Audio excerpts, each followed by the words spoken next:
Welcome to this online tutorial, which is interested in Paper 1, Question 1 of the GCSE English qualification. Its technical name is Retrieving Factual Information. But when I say that to students, they often say, "Is that the list four things question?" And I will say, yes, it is. It's that one. So you might know this question as the list four things question. Quite a simple question. It's assessing your ability to read something and transfer the information from one place to another. And the place where you're putting that information is your exam booklet, which is then marked.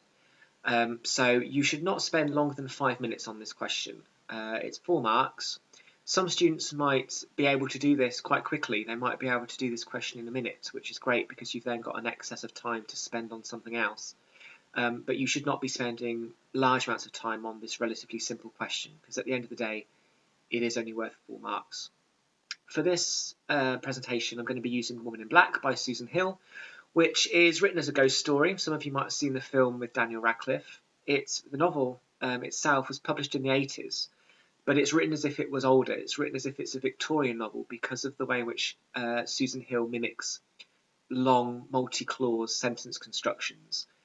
To put it simply, the sentences are very long and detailed, which is how the Victorians tended to write. So I'm going to, for this presentation, look at 4 tasks. When you see the pause sign, you can pause this video and then have a go at the task yourself and then carry on playing the video for the answers. So the first task is list 4 things that you learn about the woman. So it says, I saw again the woman with the wasted face who had been at Mrs. Drabblow's funeral. She was at the far end of the plot, close to one of the few upright headstones, and she wore the same clothing and bonnet, but it seemed to have slipped back so that I could make out her face a little more clearly.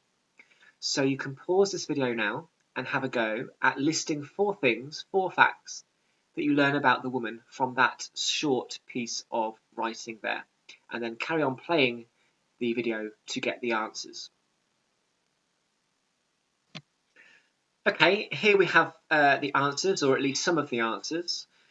We have, she had a wasted face, she stood at the far end of the plot, she wore the same clothes as before, her bonnet had slipped back, exposing her face. So 4 simple facts about this woman based on what we are told. If you have an alternative answer, ask yourself if it is about the woman, then chances are it's a mark, or alternatively, ask your teacher. But that would get 4 out of 4 there, which is a good start, obviously. The next question is about a particular place. List 4 things that you learn about Eel Marsh House.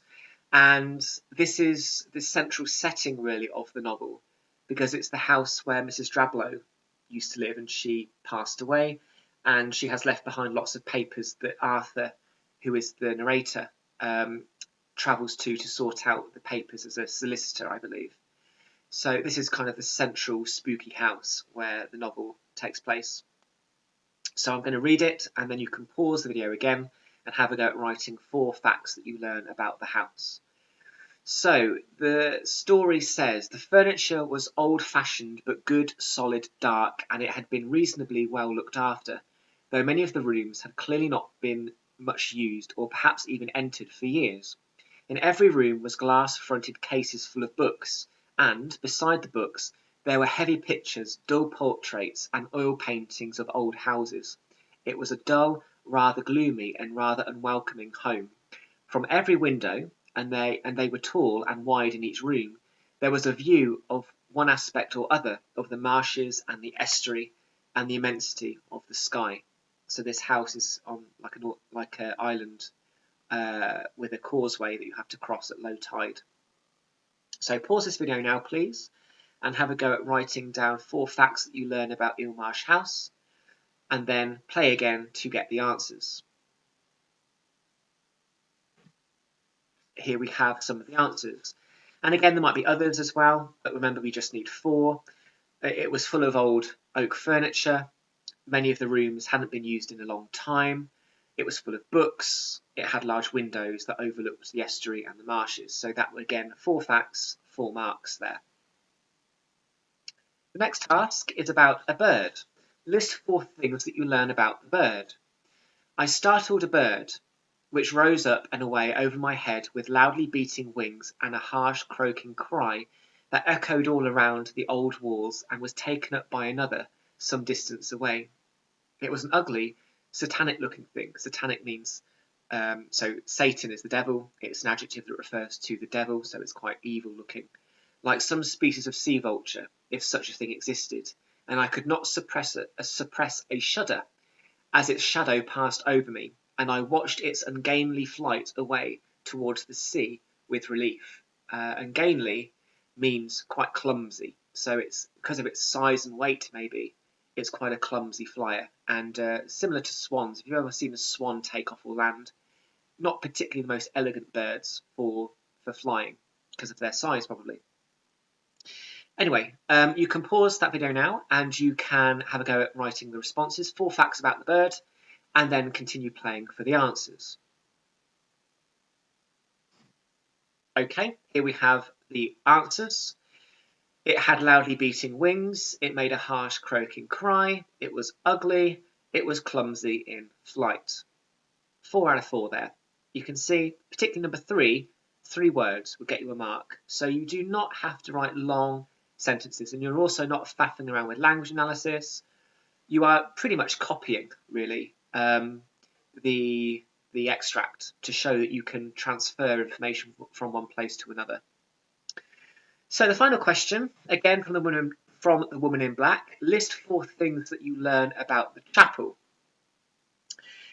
And Arthur, the narrator, says, as I neared the ruins, I could see clearly that they were indeed of some ancient chapel, perhaps monastic in origin, and all broken down and crumbling, with some of the stones and rubble fallen, probably in recent gales, and lying about in the grass. Please pause this video now to have a go at writing down 4 facts that you learn about the chapel. And then finally, last time, I will then go through the answers.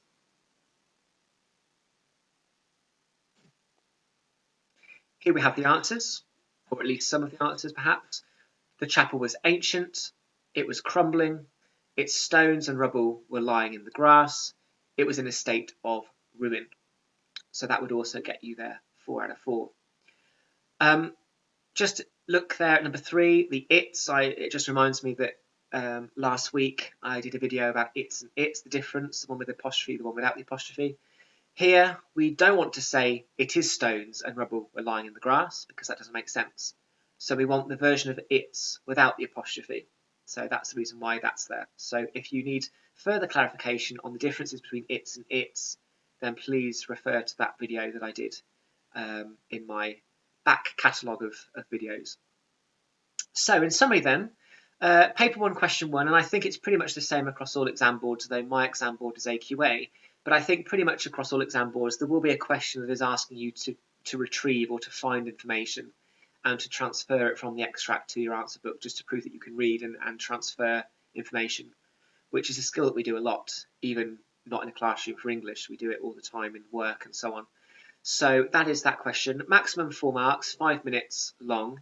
Don't spend too long on it, and don't overthink it either. As you can see from these 4 examples, the answers are quite simple, they are quite short, and make sure as well that you make sure you know what the focus of the question is, what you're actually talking about, what the 4 things have got to be about. This, like I said at the beginning, this question won't take you too long. For some of you, you might be quick readers. It will take you maybe a minute, some of you, but maximum time 5 minutes. Usually the first paragraph of the insert, the first section of the extract, I should say. So it's not too much to read. But that is paper 1, question 1. Thank you.